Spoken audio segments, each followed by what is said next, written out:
Parrot, Parrot TV, Parrot TV, Parrot TV, Parrot TV, Parrot TV. Listen to the people, listen to humanity, listen to the parrot, Parrot TV, Parrot TV, Parrot TV, Parrot TV, Parrot TV, Parrot TV, Parrot TV, Parrot TV.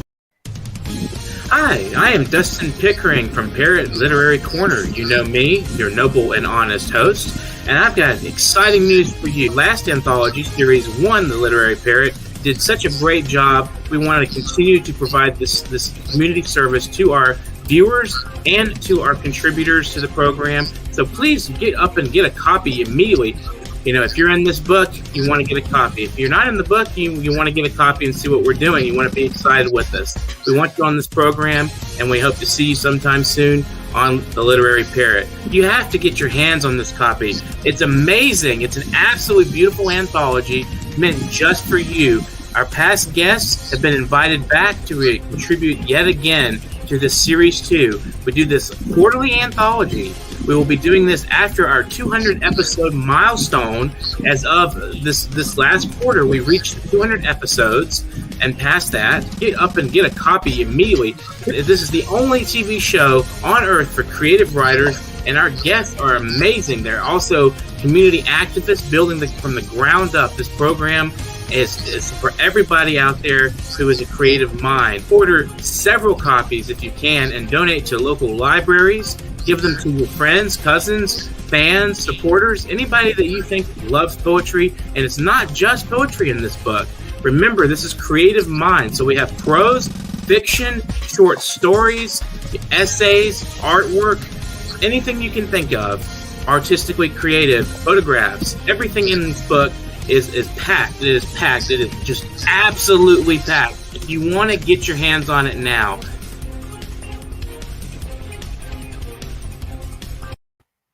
Hello, I'm Dustin Pickering, your noble and honest host. Welcome to World Inkers Network. This is episode number 255, and today we have Dennis DeRose. Dennis DeRose has been editing mostly fiction for over 10 years. He caught the writing bug about 8 years ago when he began writing a diary.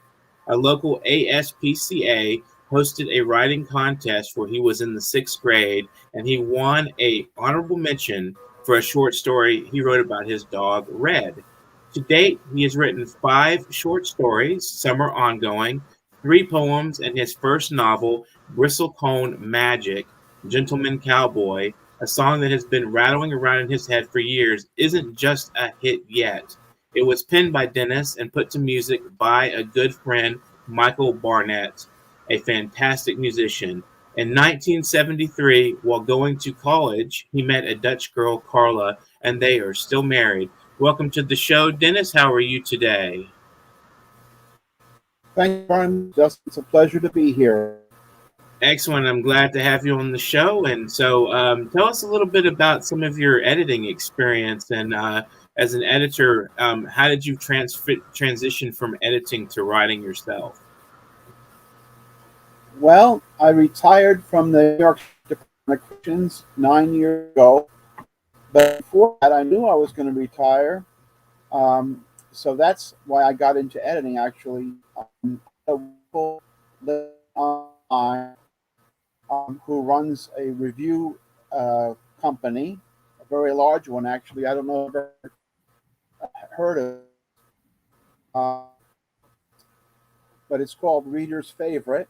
It's nationwide now. The 9 years back 2010, they had 100 reviewers. Now they have over 1,000. Wow. That's how I got editing. Book I read, I found so many mistakes in it. I started to write them down.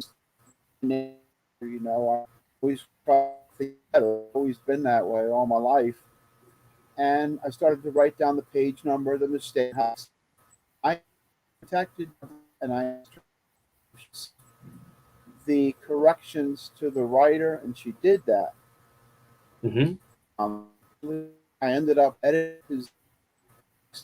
Never edited anything before, and he actually won a gold medal. Um, they run a blind contest, which means that they don't know right. They're so random, when they judge these things. Anyway, he won a gold medal, and that's got the field of editing. So when you started writing yourself, when you started doing your own writing and short stories, when did that start, and how was the transition Well, for you? well, I mean, the story I wrote when I was 12. I just did it, and then I never picked up anything. No, never wrote anything like that. Met one little person online. Her name is Michelle Renee Goodhue, and Hmm. Michelle Goodhue is a graphic design and has a website and everything, of course. And she was putting prompts online. You see a picture, and if you like it, write a story about it. So she put a prompt online, and it just grabbed me. I started writing, and that's how I wrote my first story. Interesting. One story turned into two stories. Put up another prompt. I wrote a story about that. Um, I've written a few stories just based on my own life experience. We went to San Francisco about 3 years ago, and I just kind of fell in love with the Golden Gate Bridge. We walked across 4 times, and I decided to write a story about the Golden Gate Bridge. Hmm. And one thing led to another, and I've enjoyed writing. I ended up writing another short story, and I've written some poetry. When my dad passed away in 2012, I was I myself was my father, and I didn't know what to do for him, so I thought I'm going to write a poem about my dad. So 10 days after he passed away, I wrote a poem about my father, and Hmm. that's kind of how I got into that. And then I found out one of my friends from college passed. I wrote a poem about him, and a lady from church. She was kind of seemed like she was depressed. I wrote a poem about her, just to make her Hmm. feel good, and that got with that. And after that, Bristlecone Magic came about. A year ago, I was on. Have you heard of a website called LinkedIn? Yes, Okay, the so LinkedIn, professionals. as you know, is Hmm. professionals. Hmm. It's like Facebook for professionals. And I saw a picture there that really interested me, which sent you a copy of it. I don't know if I have it there or not. Um, and anyway, I ignored it for a day, and I went to, and I just thought, well, let's be a short story in there. But the short story morphed into 68,000 words over, Wow, over the space of 2 months in summer of 2021. excellent. Have you been involved in like the literary community at large, other than editing? Like, if you entered contests or tried to publish your work in other magazines or anything like that?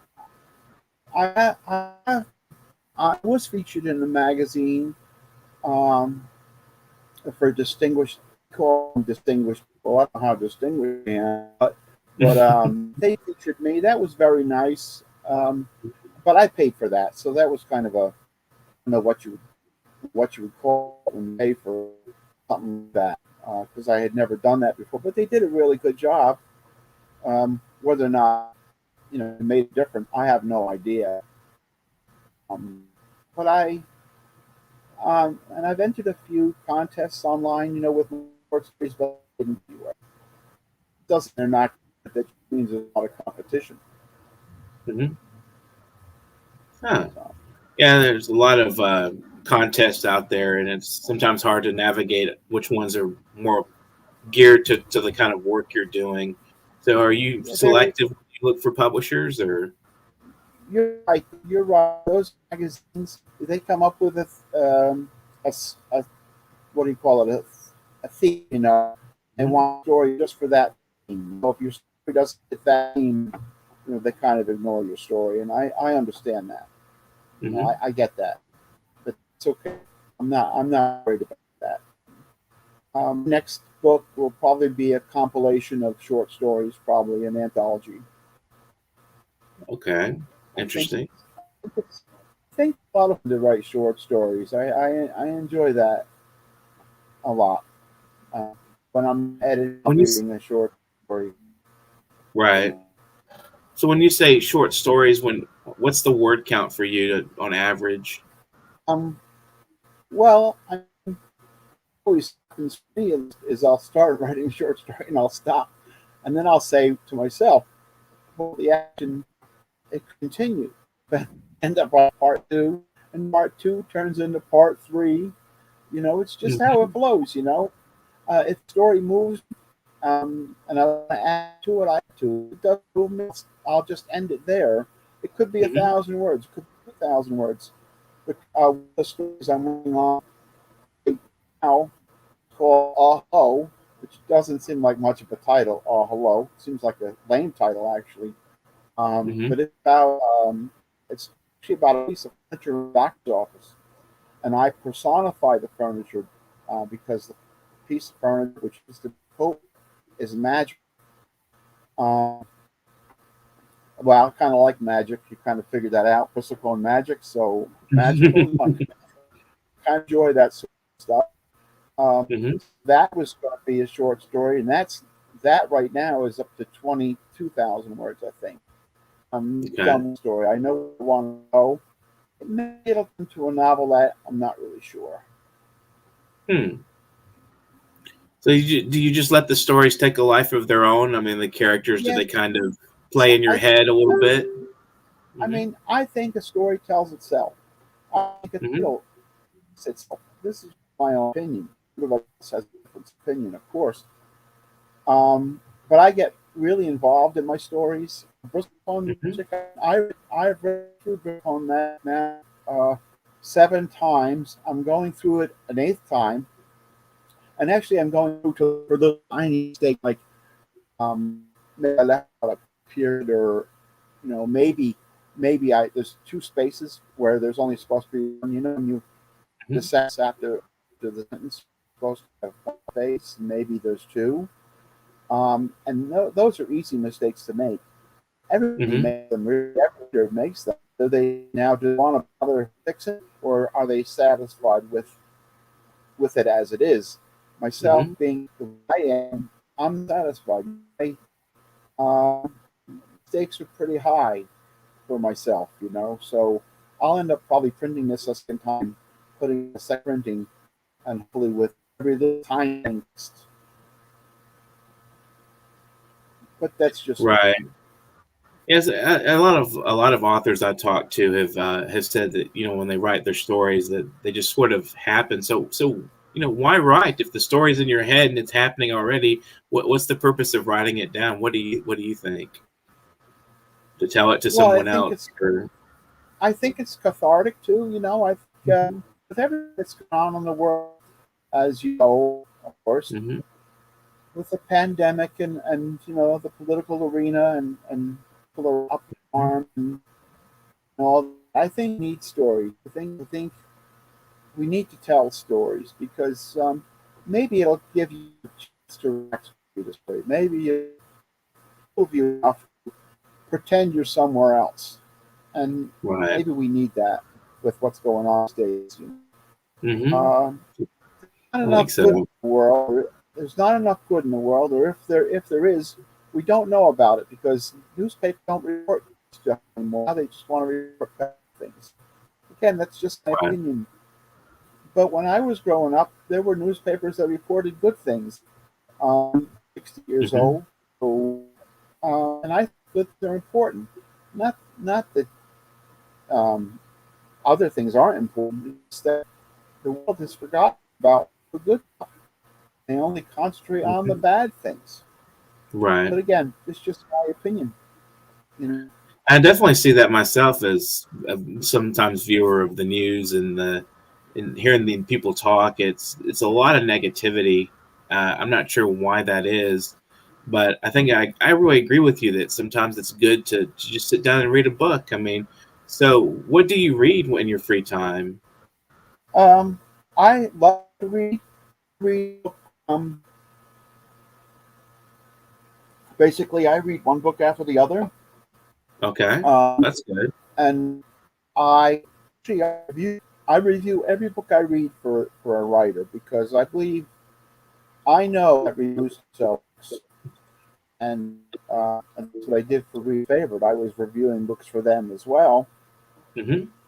and the re how I got into I didn't tell you these specifics, but specifically a lady from Reader's Favorites who I know, of course, she asked me to edit a short story about a horse, a little Hmm. kid's story about a horse, and I did that. Her love, and I was to do it for free. She wouldn't let me. She made me take money. She just wouldn't let me do it for free. And I told her I'd never edited anything. She ended up sending me back $15. Hmm. Uh, but that's really how I got into the editing thing. Um, Hmm.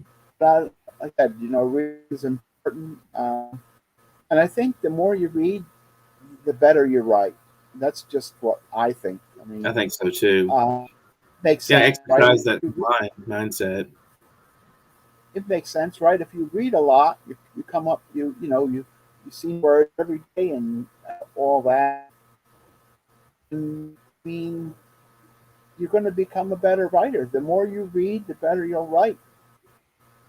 Right. Yeah, Running a slideshow for you. This is your book, Bristlecone Magic. There, right. Mhm. that's the cover. It's You did excellent. a job. Some That's photographs. that's my grandson Mikey when he was 5 years old. First, Okay. I just played for in there. My mom and dad from Mm-hmm. years and years and years ago before they had any kids. I Look read happy a lot of together. their. That's Julius Thompson. I've edited all of his books, Okay. and I just finished editing. That's a picture of Alex. He was an exchange student here from Norway. And I edited a nice kid. We became close friends. That's Betty Mecci. She wrote a book, and she's off. And she wrote about India when he was 6 years old, and he stayed there for 8 years. Mm. So I book as well. That book there, Mm-hmm. and that must have been some experience for her and her husband. So far from son. Wow. People That's with a lot of fascinating stories. yeah, and it people and of course you know what an indie writer is. Uh-huh. That's one of Julius's books. Uh, Second book in the series. Mm-hmm. Um, and that's the first book in his series. Brownstone in Brooklyn. Yes, the Pilgrim series is his series of three books, and that's Ghost of Atlanta. That's the third and final book, and it's on a gold award from Reed's favorite, by the way. And that's his fifth book. So you don't, uh, Phantoms of Rockwood. yeah, Phantoms of Interesting. Rockwood. And that's a book that he and I wrote together.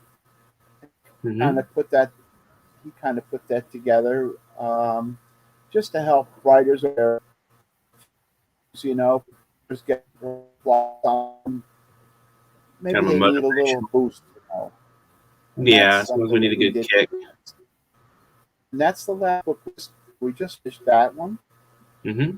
and then uh, that'll come out this month or that book will this not shelves, virtual shelves in February. and that's a piece of science. So next month. Doing that. That's Jerry Lowenstein. Jerry Lowenstein is probably 94 now or 95. Wow. A fantastic. And then in San Francisco, great. I edited his second book for him. It's called And Now a World. That was a lot of fun. Jerry's an amazing guy. He actually witnessed an atomic bomb explosion off Bikini Island. Okay. 1945. Wow. I had so much fun meeting him and his wife. And his wife also worked in Africa. There were 2 books. Wow. And yeah. Nice covers. And that's and she is calm. She wrote a book a couple years ago. I edited it for her. And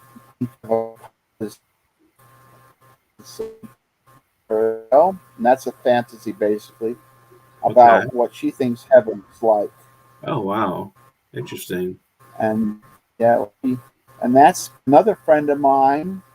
Her name is her last. Parrot. She's 4 books. I've edited 3 of the 4. She's also from Chicago. And the person to be. It was a pleasure to work with her, and it still is a pleasure to work with her. And I'm sure a lot of her.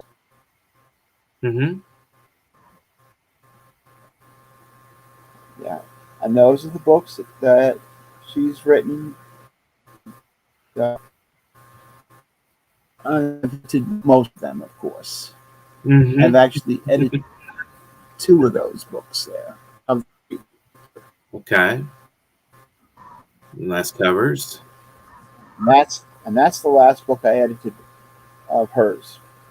And that's a story that has an alcohol addiction and what she does to overcome her issues. Wow. To edit. I love editing. It really does something for me. Excellent. Yeah, I do. I'm an editor myself. I mostly of poetry. I don't really edit, but I select more than edit. That's what I do for my journal. I don't do a lot unless there's like a major spelling issue or something. With poetry, you have poetic license, so it's kind of it's hard to technically edit a person's poetry. Did I send you my poetry? I don't think so. You may have, and it may be in one of the few emails I have from you. I don't know. Yeah, I think I sent it to you. For sure, I sent the link for the poetry. Right. Check it out. I mean, you don't have to check it out. You can check it out if you want to. You can ignore it if you want to. Sure. Whatever you like. Well, we're going to take a brief break, and we'll be right back. Enjoy this ad. Okay, sure. Do you know? I'll be right here. Do you know that there is a publishing company that wants to make life easier for you as a writer? This publishing company is called World Inkers Printing and Publishing. We publish in all different languages, and we're looking for writers of all genres, all formats. We're looking for scholars, ghostwriters, playwrights, poets, short fiction, novelists, you name it. We're looking for anybody who is interested in writing and the craft of writing to be in touch with us. You can reach us at info.worldinkers@gmail.com. With World Inkers Printing and Publishing, you do not require a lot of money to publish with us. Contact us today at info.worldinkers@gmail.com. Become a winner with other authors at World Inkers Printing and Publishing. Give us a shot. We will surely finish you.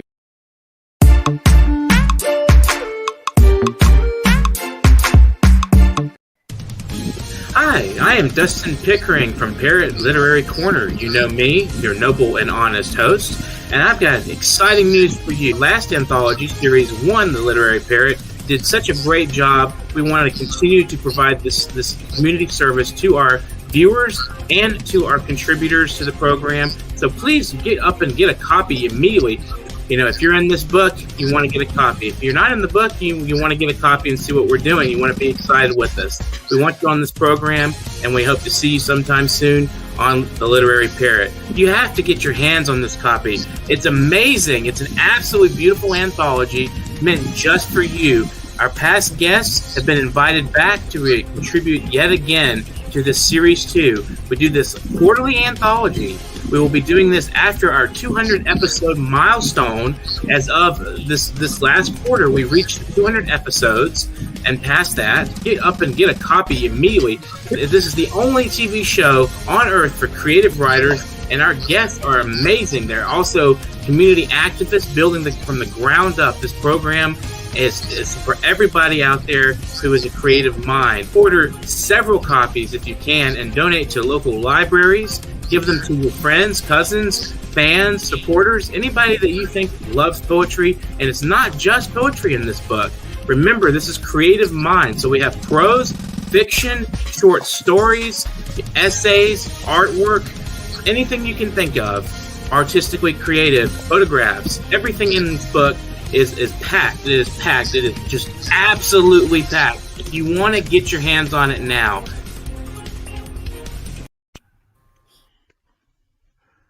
strolling. As I go outdoors, nature beckons to take a stroll in the yard, the garden, then through the mind. Stepping into the world of nature fills the voids of empty spaces left by loneliness, turmoil, stress, grief, and sadness as the tears slowly roll down. There are times when taking a walk into and through nature paths opens the mind. The outdoors, filled with the wonderland of beauty, immediately gives joy and happiness and takes the mind into a relaxing zone. A relaxed mind fills with many ideas that leads to notes, tones, rhythms, and words, quietly bringing peace and serenity deep within the darkness. We become aware that one day all that has been imagined will finally become reality.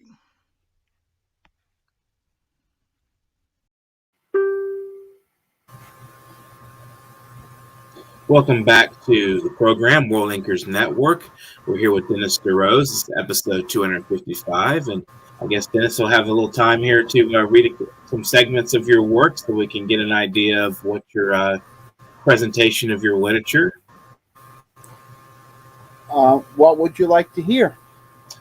Just pick something, anything. If you want to read a few paragraphs of a short story or a poem, preferably a poem, because maybe reading a short story, you'd get involved with it, and then it would be like cutting it off. I might keep handy. My Bristlecone Magic is handy. Okay.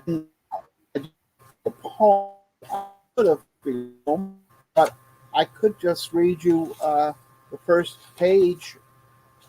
Sounds good.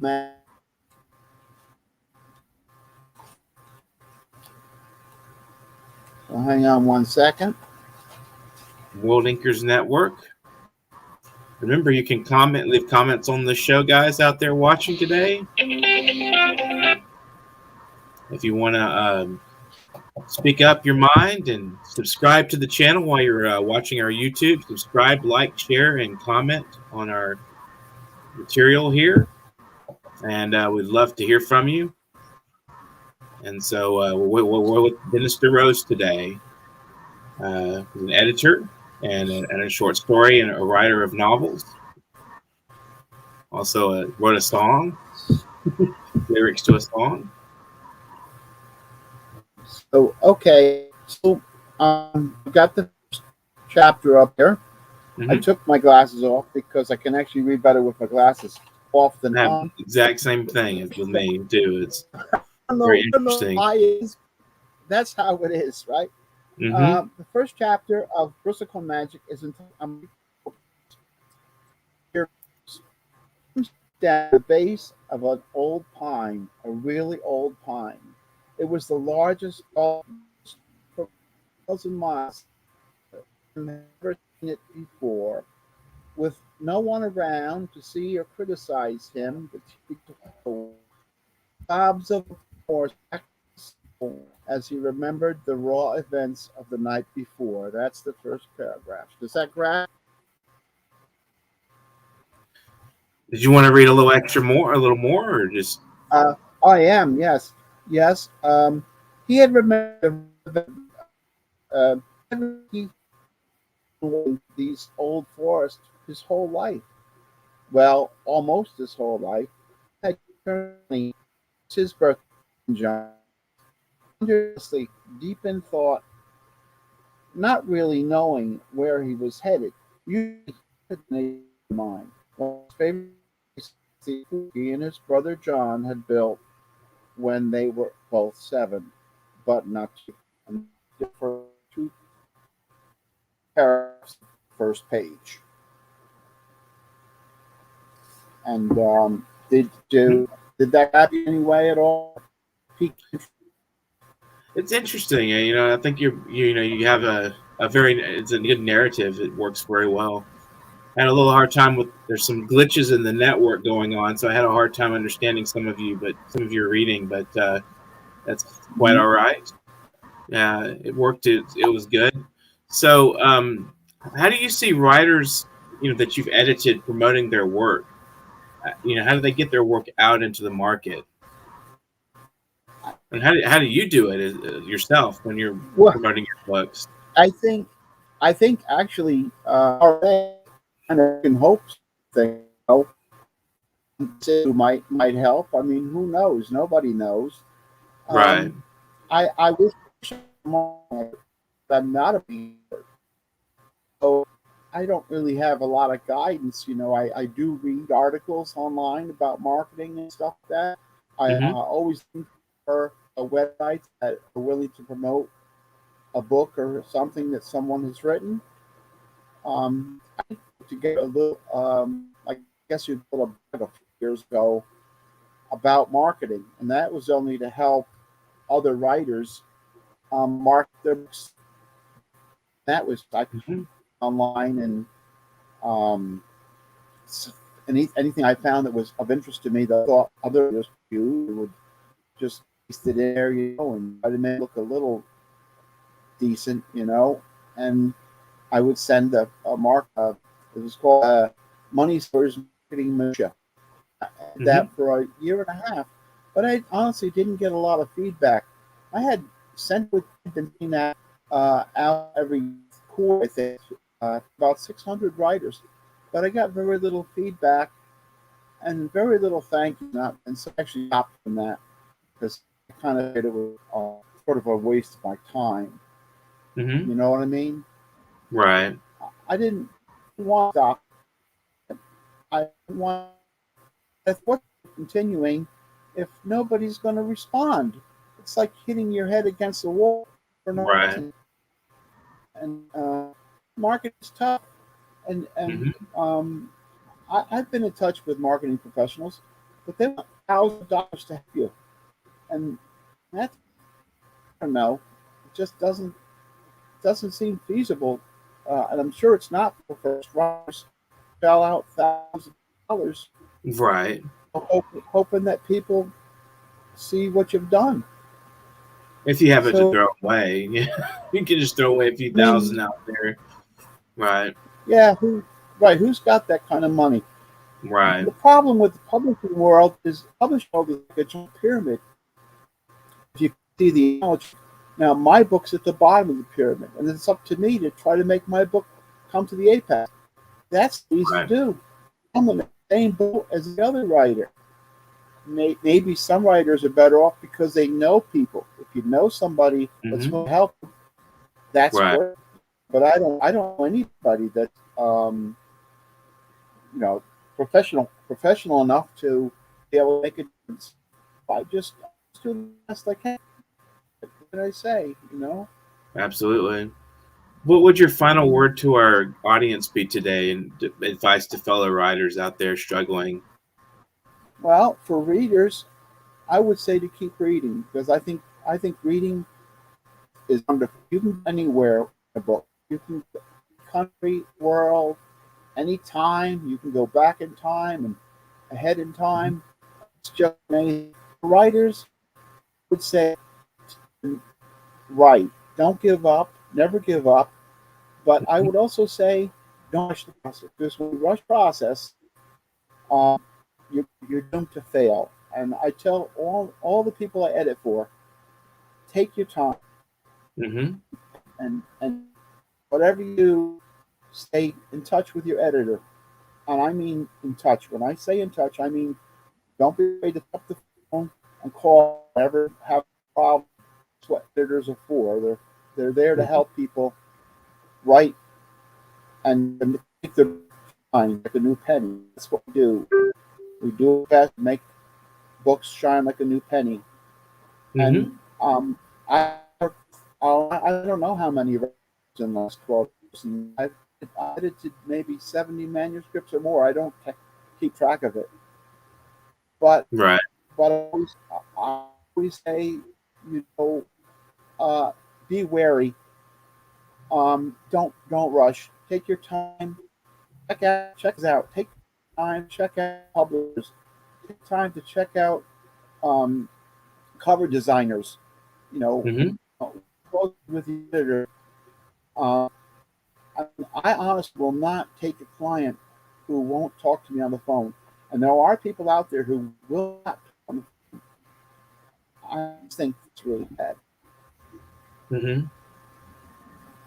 I mean, I don't know how you feel about it, but if you're not to someone on the phone, how do you know you're the right fit? Right. You know, and if You have to you're find a not a good perfect editor, you know. Yeah. fit, not a, Make sure right, it's a if you're good not a person that's fit, doing you're the not going work. to do a good job. Right. And right, but you know, just the best you can, and you know, I mean, I prefer when I edit, really prefer work real close with a writer. When I say real close, I mean that when I'm done editing the book, I'm not done in the because I'll contact the writer like Julius, for example, just for example, and we go through the whole book from cover to cover together. And the reason we do that because my section of a book that the author has written that don't make any sense to me at all. It could be a Mm-hmm. paragraph, it could be a page. Who am I to decide what's right or wrong? I didn't write Right. the story. The Right. writer wrote the story. I would prefer go over the document with the writer, one with the telephone. That's the way to make your book the best it can be. When you work closely with somebody and do something together, like a team, it's called a team effort. There's no I in team. Mm. So that's how it works. I don't charge people for phone conversations. I don't care if it's hours and hours. It doesn't matter to me. I don't charge people for back of a verb. No, I only charge people. So, I would you only like to charge give people. any? Right. Would you like to give any shout outs or some thank yous while you're at the end of the program here? Well, I mean, I don't. I didn't. I know. I know I'm supposed to tell anybody really. You know, Mm-hmm. I've never had this type of an interview, so Mm-hmm. I wasn't aware that I was supposed to let them know that this was happening. If you just have like friends, family, anybody that has supported you over the years. Well, and my kids, 100%. Um, you know, I have a lot of friends have purchased a book. They're not. I hope they're not just buying it because they're friends. I hope they're buying it because they really want to read a good story. Um, I don't know. Shout out. um, I worked. I don't. I was in a prison for a long time, and Mm-hmm. I I could say I'd give a shout out to all the guys I worked with in the prison Mm-hmm. over the years. You know, Uh-huh. for years. But as far as that's concerned, I said I didn't. I wasn't really prepared for that part. I don't. Quite all right. The first time I've ever done that, you know. Yeah. Did you have any other questions? Well, that's all for me on my end. We'll go ahead and close out, and definitely enjoyed talking with you. Been watching World Inkers Network, and Dennis DeRose today gave us an editor's perspective of writing, as well as sharing his own stories and words and his upcoming new novel. So take a look at that. And if you enjoyed the program, subscribe to the channel. We have PayPal if you want to donate, paypal.me/nyparrot. And that's an excellent place to support our programming. And it would help us also quite a bit improve maybe and do some better work for the writing community at large. So remember, paypal.me/nyparrot. If you want to be a guest on the program, you send your headshot and a paragraph bio and a couple of sample works to Literary Corner at newyorkparrot.com. You'll see that running right along this banner right here. Right in just a second. There it is, Literary Corner at newyorkparrot.com. And you will definitely be invited to the program. We'll put you on. Don't be shy. We'd love to have you. So just be aware that you'll be on the program and get a look at our website and then so forth, where we have the instructions and what we do. And take a look at some sample interviews and watch some older programs that we've done. And again, we thank you to our subscribers and thank you to our viewers. And again, subscribe, like, share, and comment if you have not already. We'd love to have you. So thank you so much. If you haven't written anything today or read anything, it's time to do that. After this program, pick up a book, pick up your pen, get to writing. Have a great afternoon. The Prisoner. I can still smell you on my pillowcase, in the comforter and sheets.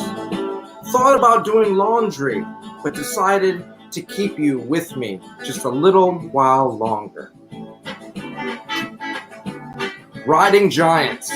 Each new love affair is like standing in front of a 50-foot wave. It looked doable from shore. Gifts. The son of a bitch left me broke and blacked out, with a stripper's name written in black Sharpie on my forearm. 3 bright orange traffic cones in my bedroom, and a 2-day hangover. He is the best friend ever. Wishful thinking. We kissed once. It was on the corner of Rampart Street in St. Peter, New Orleans. I wish I could say it was that magic movie moment with the perfect song, perfect setup, lighting just right, and bright orange moon overhead. Anticipation giving way to action like the final scene in 16 Candles, when the 2 main characters are kissing on a table, birthday cake shining with lit candles in between, and nothing left to wish for. And when the credits rolled, everyone was already halfway home, satisfied and happy with what the stars brought to them. But our kiss wasn't like that. It was sloppy. We were drunk. The music sucked. There was spilled beer and strangers crowding our space. We could not really call it romantic. We could only admit that it happened once. There have been no second chances. I have had 1,000 more moments between that kiss and today. Some amazing, others incredible, fulfilling, and fun, but all have put me here, back here, alone, staring at the stars, with only one wish left. Corner, brought to you by New York.